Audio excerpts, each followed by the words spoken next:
Should the Steelers take a defensive lineman or sign one in free agency? Or both? The Steelers' defensive line has been a source of pride for Steelers fans for years, especially with Cam Heyward playing. But Cam Heyward is getting up there, and the question is going to be, what do they do to find a partner next to him or even find the next version of him? We'll talk about that in just a minute here on the North Shore Drive podcast, as well as the success of Pitt hoops. Should they be ranked? And what's gotten into the Penguins? Can they get into the second half of the season on a strong note after beating the Sharks? We'll talk about all that right here in the North Shore Drive podcast from the Pittsburgh Post-Gazette. I'm your host, Chris Carter. Let's get into it. You are now listening to the North Shore Drive podcast, a show on all things Pittsburgh sports from the writers of the Pittsburgh Post-Gazette, hosted by Christopher Carter.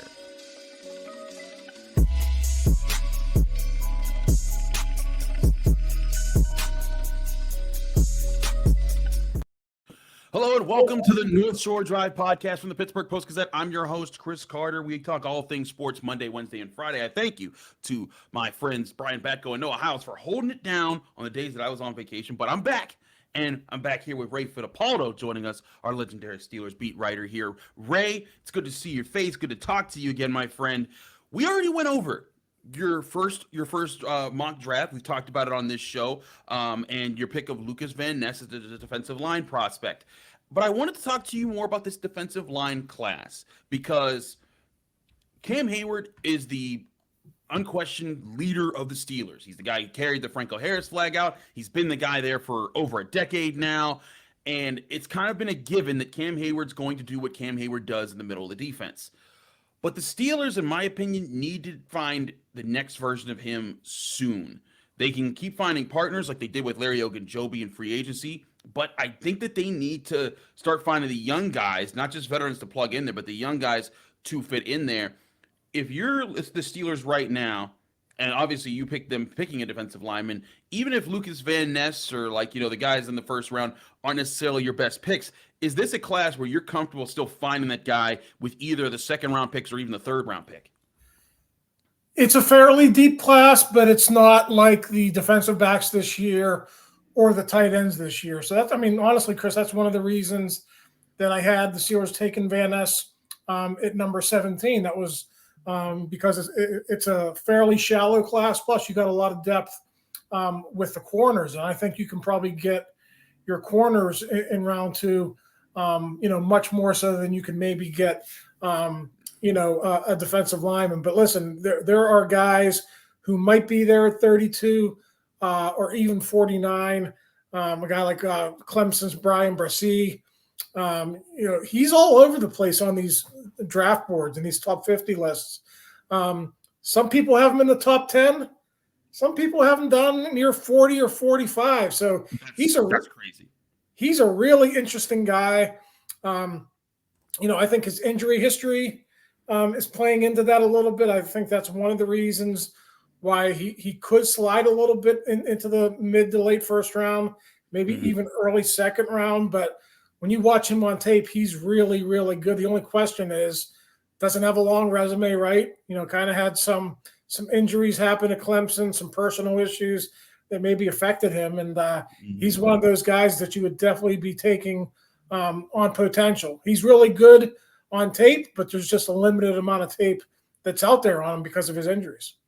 I hear you on that. And when you look at guys like that, it's like, okay, there's guys like this, but then there's also guys like Kalijah Cansey, the Pitt man, who's going to be at the NFL scouting combine, who, sure, he's 6 foot tall, which is a little undersized. If you want, the big mauler type of defensive lineman, like we said, how Cam Heyward is at 6'5" and huge, and how he is able to move people. But he's electric. He's able to get around guys. He showed that his size wasn't an issue in the ACC, much like how Aaron Donald showed his size wasn't an issue. Granted, Aaron Donald was a different kind of defensive force for the Panthers back when he played for them. But still, are there guys that are after that first class of, the Jalen Carters and the Brassies that you're looking at that could be like, what?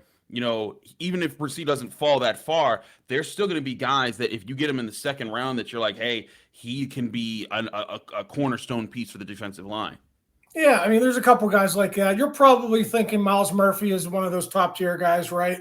Could be, yes. So how about Keon White? I don't know if he's – I like Keon White, yeah. Yeah, so Keon White he might be cracking that top tier. If you're looking at purely guys, day 2 picks, how about a Keanu Benton from Wisconsin, a guy who flashed a little bit at the Senior Bowl? He's a good prospect. How about now? If you're looking, I don't know if I would be a fan of this, but Andy Weidel had a similar pick last year when he picked Jordan Davis. How about Siaki Ika from Baylor? Huge guy. He would be. You wouldn't have any issues with that run. If that run defense was top 10 last season, Chris, you put him in there. I'd be shocked if they weren't top 5. Playing him, putting him in the middle of that defense, and he'd be the replacement for Montrevious Adams / Tyson Alulu. Now the only thing about Ika is there's not really a lot of versatility there. Right. Pass rush, he's not going to rush the passer, and I worry about that a little bit. I watched the Super Bowl, and the way Mahomes was able to move around the pocket, run a little bit when he had to. The Eagles had 70 sacks during the regular season. They were a dominant front throughout the season, and the Chiefs did a good job on them. And when a guy like Mahomes had to run, he was able to run on them. So I would just be a little bit concerned about a guy like Ika and how much you could afford to play him, right? So I wouldn't take him at 32. I don't even know if I'd take him at 49, Chris, but if you can get like 3rd round value on a guy like him, I would not have an issue at all, plugging him in, say, 30 snaps a game, 30 to 40% of the snaps each game, play him in running situations, and he'd be a horse for you. I just worry a little bit about the versatility. No, I agree with that, because that's the interesting challenge, right, that you face with getting defensive linemen. A lot of guys are pass rush specialists, a lot of guys are run stuffing specialists, but very few are both. And Cam Heyward's one of the examples. He can do both. But you saw that work against the Eagles in this past game. Their pass rush never sacked Patrick Mahomes. Like you said, he was truly elusive, even with the high ankle sprain that he was dealing with. But on top of that, you had the fact that the Chiefs ran the ball on them. Several of their running backs were averaging over 4 or 5 yards per carry, and they were able to kind of do what they wanted. And that was the weakness, that if you could poke one weakness out of the Eagles roster, it was their inability to consistently stop the run throughout the season. And that's something, yes, the Steelers fixed this past year, but can they fix it again? Is going to be, can they improve upon it or hold it where it's at? There's questions about Larry Ogunjobi. I want to ask you this, Ray. If you're the Steelers, Javon Hargrave's set to be a free agent. Is he, a lot of Steelers fans want them to go out and get him. I just don't know if Javon Hargrave is going to be able to be gotten for a reasonable price, considering the other needs that they have, because he was like a $13+ million hit on the Eagles this past year. He still costed them about $11 million in dead money this year. So he's going to be looking for a big contract coming off a year where he had 11 sacks. So I don't know if he's the answer, if drafting a guy and then re-signing Ogunjobi or getting another, solid veterans, there's the answer. But is Hargrave something that you have an eye on right now? Not me, Chris. I mean, listen, Javon Hargrave, he grew up here. I'm talking about professionally. He got his start here. But he's going to turn 30. And he was an older draft pick when the Steelers got him in the 3rd round back in 2016. And I don't know if you could pour those types of free agent money resources into a guy who, could be getting close to the end of his prime. So, I heard reports earlier that he's looking for maybe $20 million a year. I mean, how many guys like that can you have on your roster, right? I mean, TJ Watt making $30 million a year. Minka's he's one of the top highest paid safeties. You got Cam Heyward. There's only so many defenders like that you could have on your roster. So if it's me, Chris, I definitely draft a guy early with one of those first 3 picks. A guy, like you said, who can be your next Cam Heyward, hopefully. And then I also try to re-sign Larry Ogunjobi or someone else who can come in and be a starter just in case that new draft pick, isn't ready to assume that role as a rookie. So, listen, they know Ogunjobi, they know what they have in him. If they can get him on another 1 year, $10 million deal, something like that, I would do that in a heartbeat. but you definitely draft a young guy to develop behind this too. I hear you on that. We'll have a lot more coverage on the NFL draft coming all throughout the offseason. Stay tuned with us. Ray, thanks so much for joining us. We got to switch topics because I was at the Pitt basketball game last night, and they dominated Boston College. I'll talk about that with my partner in crime, Noah Hiles, talking on the Pitt Beat in just a minute here on the North Shore Drive podcast. So don't go anywhere. But first, we got to talk to you guys about our sponsors at Valley Pool and Spa. Wouldn't it be nice if, while the weather's nice right now, you know that cold's coming back, best place to be when that's happening is in your own hot tub, swim spa, or sauna installed right in your home. The only place to get that is Valley Pool and Spa. You can relax and soak in your hot tub or swim spa for Valley Pool and Spa before the snow comes back, and you can refresh and rejuvenate in one of their Finleo saunas. It's going to help you de-stress, feel renewed, and get back out ready to tackle your day at any point in time. Go to Valley Pool and Spa right now and save big on all their in-stock hot tubs, swim spas, and spa and saunas by going to valleypoolspa.com. That's valleypoolspa.com.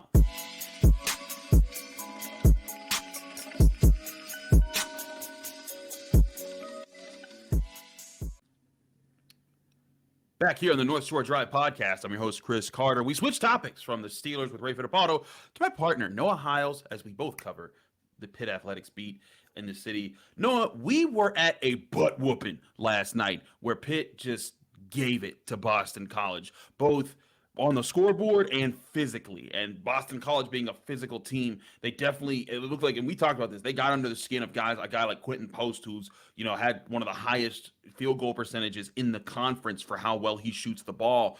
And I think it was another example of how this Pitt team can mold itself to beat various opponents. There's not one way to win for the Panthers.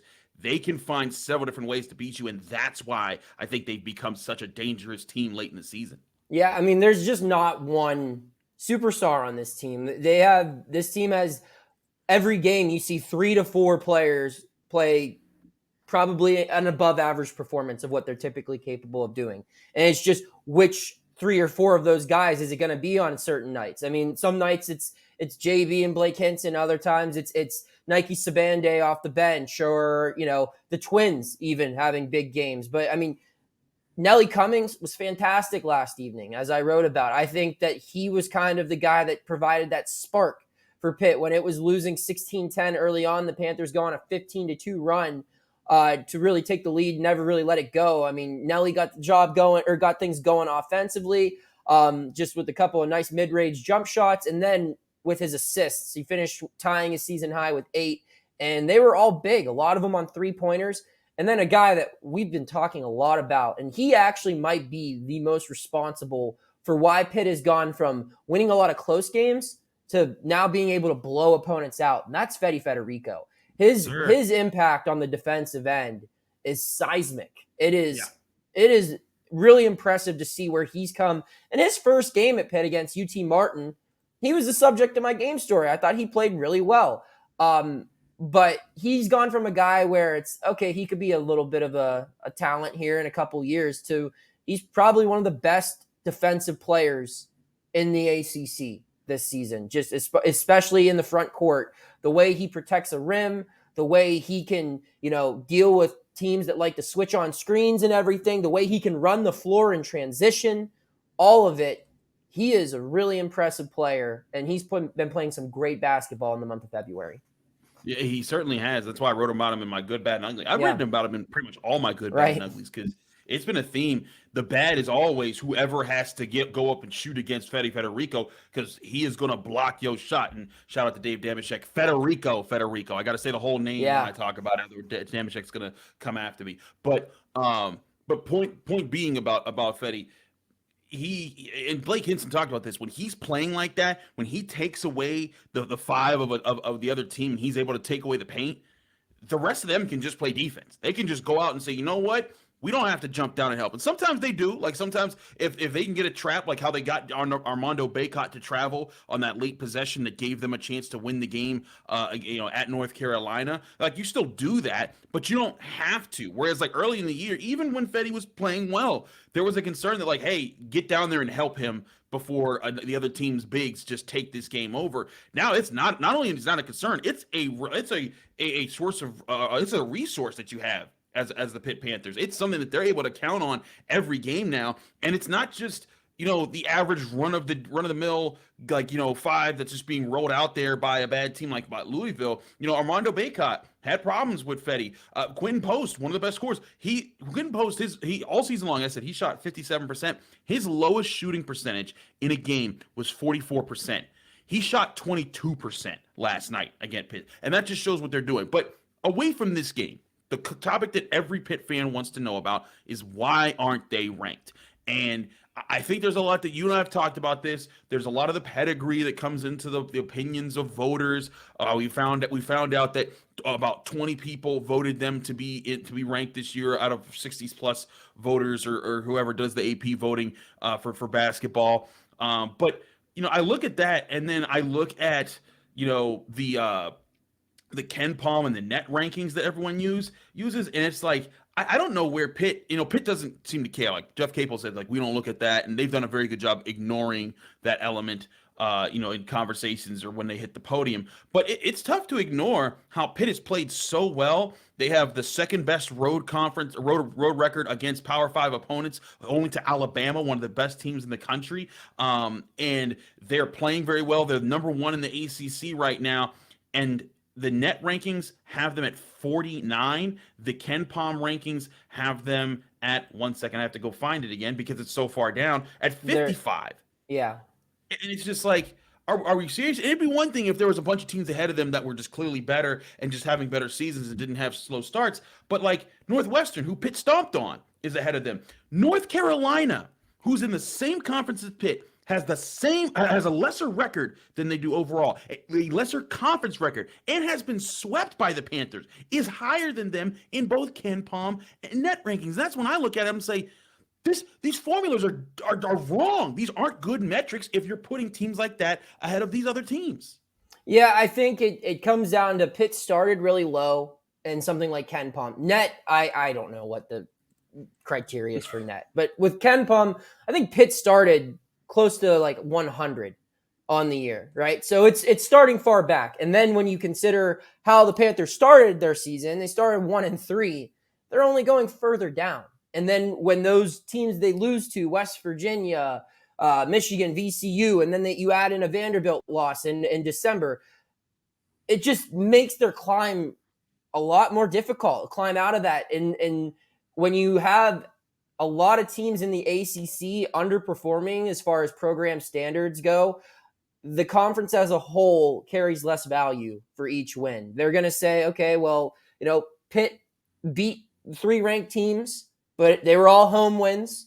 And one of those ranked teams, North Carolina, is on the bubble right now. So I think the metrics it's just an unfavorable thing for Pitt because of the ACC.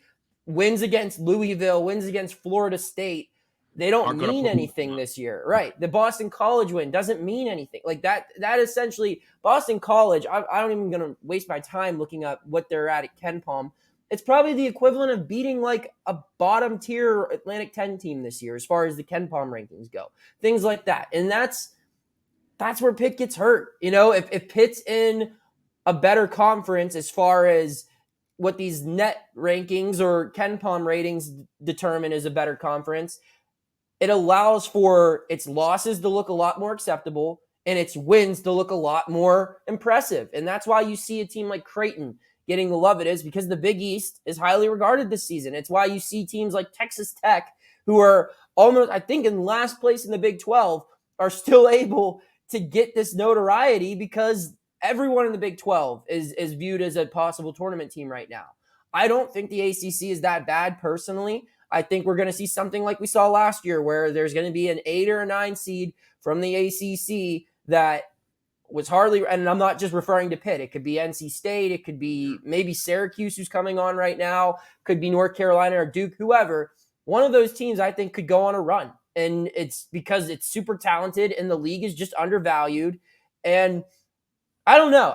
But I do think what we're seeing here with Pitt is a very interesting kind of case study of how these rankings don't really evaluate things properly in the era of basketball that we're in, where they have to allow room for error for new teams. Yeah. In today's world of college basketball, half the teams, if not more, are going to be completely new rosters year in and year out. I mean, Pitt might be an exception next year where they don't have a ton of turnover, but a lot of teams are going to, use that portal and bring in a couple high schoolers, and you're going to have 8 or 9 new guys every single year. And you can't penalize a team all season long for needing a few games to find its footing. Granted, it should be held accountable for some losses. Vanderbilt is an inexcusable loss. They should not have lost that game. And getting blown out the way they did to West Virginia and Michigan is ugly. But still, I mean, my goodness, it's just, if you can't logically look at teams like Ohio State or, North Texas or whoever is ahead of Pitt in some of these metrics and see how the Panthers are just a better basketball team, then that's on you at this point. No, I feel you, and I think that's where I'm at with a lot of these teams. And also, I mean, I think part of this, and this has been something that's been brought up, I think part of this whole their schedule isn't that it isn't as strong is the perception of the ACC and just they're just not as good this year. When it's like, well, no, I think the ACC is good. They just aren't the teams that you're used to being good. It's not Duke and North Carolina just running the table all year. It's top 5 seeds all season long. But Miami's a good basketball team. Virginia's a very good basketball team, and those teams are going to be rocking. And heck, I think you can even look back to last year. 3 of the Elite 8 teams were ACC teams. Miami got there, lost to the eventual champion Kansas. Duke and North Carolina played each other in the Final Four. Like, it's I don't know how you look at this at the conference and be like, oh yeah, they're just not as good. I get there's metrics. I get that there's other numbers behind this stuff, but I just have this feeling that we're going to get to the Elite 8 this year, and there's going to be more ACC teams than Big Ten teams, and then we're going to be looking at that, and then it's going to start all over again next year, where ACC teams might be devalued in the ranking process because of the perception of their conference, because the top dogs that we've always understood to be the top dogs aren't there anymore. Yeah, I mean, you just can't label a conference's overall ability on, non-conference play games that take place in November and December. I mean, those teams, North Carolina, for example, started the year ranked number 1 in the country. And when it was winning or losing games in November and December, that team was viewed completely differently than what it is now. And I still think the Tar Heels are still probably have one of the more talented starting 5s that are out there. But, their wins or losses, if you're going to reward a team for beating number 1 North Carolina in November, I don't get how you can penalize that conference for having that loss. I just don't get it. Like, those games should have less meaning, is I guess what I'm trying to get at. It's right, weird, and I think it de-incentivizes teams to make these compelling non-conference matchups in November and December now. Because if your conference just gets dominated by the SEC or the Big 10 or the Big 12 or whatever, if you just have a down week or month where all of your guys just aren't able to get the job done, you run the risk of having good teams in your league not making the tournament. Yeah, I think it's certainly questions that are going to continue to be answered. Pitt plays Virginia Tech this Saturday. We'll be on hand there, checking out the game and seeing the action there. And you can get all of that at post-gazette.com. But don't go away just yet. We still got to talk about the Penguins. They had a big win over San Jose, and I know that's not saying a lot considering San Jose's record, but this is a Penguins team that needs to be able to rebound into the second half of the season. We'll talk about that in Casey DeSmith's night with Andrew Destin in a minute here on the North Shore Drive podcast. But first, we got to talk to you guys about Yins in the Berg. Yins in the Berg is the number 1 place to get all your Pittsburgh sports apparel, accessories, and much, much more. Go to Yins in the Berg. They have 2 stores in the Strip District that you can check out, where you can check out all their merchandise on the Steelers, the Pirates, the Penguins, Pitt. Anything Pittsburgh sports, they've got there at Yinzers in the Berg. And if you can't make it to the Strip District, that's fine. They have a website, yinzerspgh.com. Go to yinzerspgh.com right now, and you'll be able to check out all that merchandise that's updated weekly with new material. Go to yinzerspgh.com for Yinzers in the Berg for all your Pittsburgh sports apparel.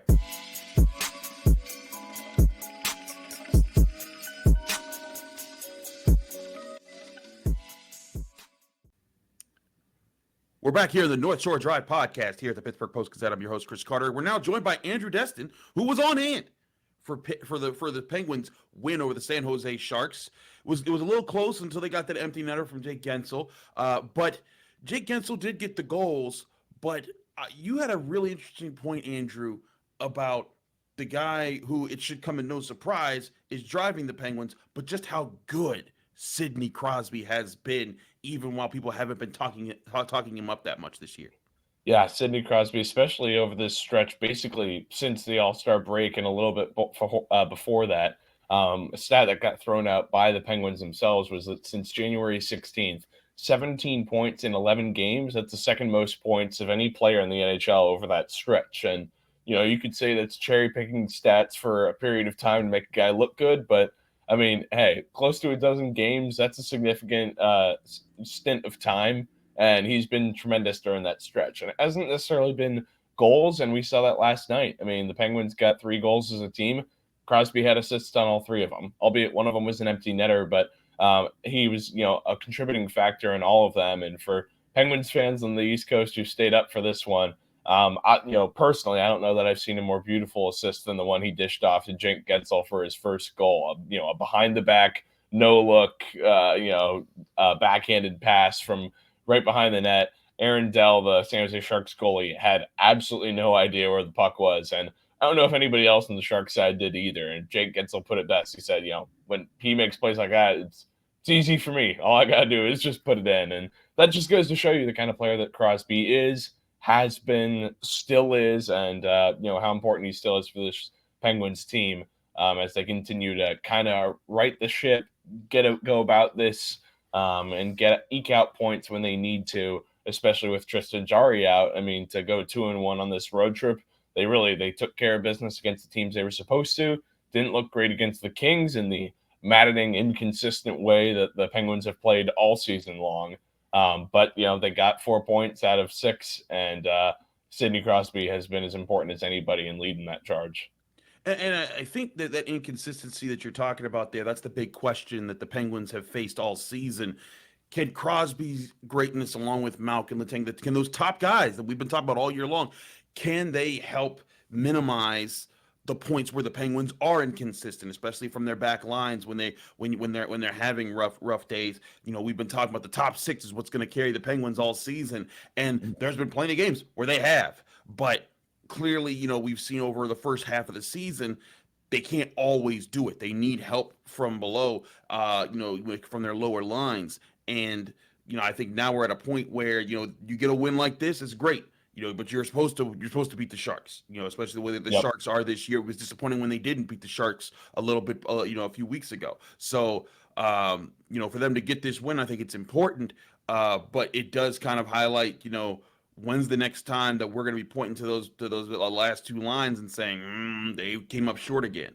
Yeah, and absolutely. And it's also worth noting that, with those bottom 6, those 3rd and 4th lines, that just when it looks like they're getting healthy and just when it looks like they're starting to, maybe be able to make a run, put things going in the right direction, sure enough, right before puck drop, Ryan Poehling is a late scratch. And he's a guy who, unfortunate for him, the last month and a half, 2 months, has really been dealing with a nagging upper body injury that's constantly moving him in and out of the lineup. And he had finally been able to stick in it for the last few games. And sure enough, he gets pulled, right before. And Drew O'Connor has to slide in for him. And that's no slight on Drew O'Connor to call him a slouch or anything like that. But Poehling is a high-energy guy who's great on the forecheck, who's been really important as a penalty killer and just as a guy on that 4th unit. So, the consistency just hasn't been there in terms of personnel, which, knock on wood, if you're the Penguins, has been the case for the top 6. For what it's worth, guys like Crosby and Malkin, they haven't missed games this year. And you can say it about the rest of the guys too. Gensel, Zucker, this is as healthy as he's been as a Penguin, for as consistent or as available as those guys have all been, just hasn't been the case with the bottom 6. And even in the win against San Jose, that proves to be the case again. And that's something that if you're Coach Mike Sullivan, you gotta be a little concerned about that, because that's a development that you thought you maybe had nipped in the bud with Poehling, and sure enough, it rises again. And that just shows where this Penguins team is in terms of its depth and how injuries continue to plague it in spots where they would really prefer it not to. Certainly. That's something that I think that we're going to keep talking about all year long when we look at things. But I'd be remiss if we didn't talk about the goalie play, because Casey Smith looked like he had a really good game. 38 saves, 97.4 save percentage on the night. Up from a 90.7 save percentage that he's had on the year. Only let up a single goal. And again, yes, the Sharks are bad, but you need these games from him when Tristan Jarry's out, and he's been out, and they've been trying to mitigate that situation. What was your thoughts on how Casey Smith played, and when do you think Tristan Jarry could be back for the Penguins if he comes back anytime soon? Yeah, the first part about Casey Smith. For me, this was his most impressive game of the season because, this is a Sharks team that, they're a bottom feeder in the Western Conference. They're a team in flux that's rebuilding. But what they do is get a lot of pucks on net. They do score a lot of goals. Usually it just means that they'll end up losing the game 5-3 or 6-4 or something of that variety. They're usually going to get theirs too. That was not the case against Casey Smith. Timo Meier, Logan Couture, all these guys, they had high scoring chance opportunities or, high danger opportunities in front of the net. And really it was just the last one that Meier was able to sneak by him. But other than that, Smith was on his game. He was active with his stick. This was as good as he's looked, as confident as he looked. And Sullivan talked about it afterward. He was saying how, hey, when he's confident like that, it's a trickle down. The rest of the team, it kind of embraces that. It's not lost on them. And I think, the performance we saw from Casey, that's really as good as he's looked all season long and came at a huge time because, it is the Sharks. It's not one of the bellwether franchises of the Eastern Conference by any means, but these are wins that you have to have, regardless of who your goalie is, and especially when you don't have Tristan Jarry back there, who, in terms of a return timetable, to me, I was pointing toward this game as being a potential one for him to come back, but I guess just hadn't been cleared yet by the team's medical staff. He's inching closer. He's now taking part in a full practice on Monday in Los Angeles. He's taking part in pregame skates. I believe, two of the skates during this 3-game road trip. They didn't have one before the Kings game, but skated in Anaheim, skated in San Jose. And then in San Jose, that was for, I believe, over an hour. He was getting extra reps in with guys after, most of them had skated off the ice. So he's close timetable-wise. I was thinking for sure he'd be back for San Jose. Maybe we see him in New York, but could be holding off till Saturday in New Jersey. At this point, it really is, anybody's guess, but he's practicing. He's getting live reps. He's getting shots on him. It's really any day now. Not to use the term day to day, but he really is getting that close. Well, he's started, I believe, he's been in net the last 7 games for the Penguins, going back to late January. I'm sure that they would welcome having their starting guy back, Jarry. He hasn't played since they lost in overtime to the Devils back on Sunday, January 22nd. Will he play Friday against the Islanders? We'll find out. But if you want to keep finding out, follow our guys, Matt Venzel and Andrew Destin, who cover the Penguins for the Pittsburgh Post-Gazette. Andrew, thanks so much for joining us here in the North Shore Drive podcast. We'll keep you up to date with things, maybe even get you guys a pre-game look at the Friday matchup with our Friday episode of the North Shore Drive podcast. I'm your host, Chris Carter, here on the North Shore Drive podcast from the Pittsburgh Post-Gazette. Thank you to everyone who checked us out. Thank you to all our guests today. We'll be back Friday with another episode right here of the North Shore Drive podcast on the Pittsburgh Post-Gazette's YouTube channel. We'll see you then. Thanks for tuning in to another episode of the North Shore Drive podcast of the Pittsburgh Post-Gazette. If you're watching this video on YouTube, please like the video and subscribe to our YouTube channel. For 6 months of digital access to post-gazette.com for just $6, click the link down below in the description.